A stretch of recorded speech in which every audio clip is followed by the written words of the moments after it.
Hi hello नमस्कार सर्वांना, कसे आहात तुम्ही सगळे। आमच्या ताई शेजारच्या गावाकडे गेल्या होत्या, तर त्यांनी येताना बरंच काही घेऊन आल्या होत्या, तर मला सुद्धा ते घेऊन आल्या होत्या। गावाकडचं म्हणल्यानंतर एक वेगळीच त्याच्यामध्ये प्रेम असतं। लिंबू, शेवगाच्या शेंगा असं ते घेऊन आल्या होत्या आणि गावाकडच्या शेवगाच्या शेंगाची चवच वेगळी असते आणि त्यात गावाकडच्या म्हणल्यास त्यात आणखीनच गोडवा वाढतो। आणि हरभऱ्याचे घाटे सुद्धा त्यांनी घेऊन आले होते। तुमच्या इकडे याला काय म्हणतात माहिती नाही, पण आमच्या इकडे तर याला तोडलेले असे घाटेच असं म्हणतात बघा। तर ते शेवटचे असल्यामुळं ते वाळलेले आणि कच्चे असे दोन्ही पण आहेत त्याच्यामध्ये। आणि त्यासोबतच कच्ची केळीसुद्धा ते घेऊन आल्या होत्या, त्यांच्या शेतातली आहे ती।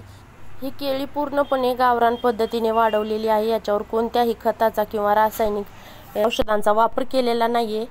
तर हे बघा, हे सगळं त्यांनी मला दिलं होतं। तर तुम्हालाही असं गावाकडून काही येतं का, किंवा असं शेजारचे तुम्हाला काही देतात का, ते कमेंट करून नक्की सांगा।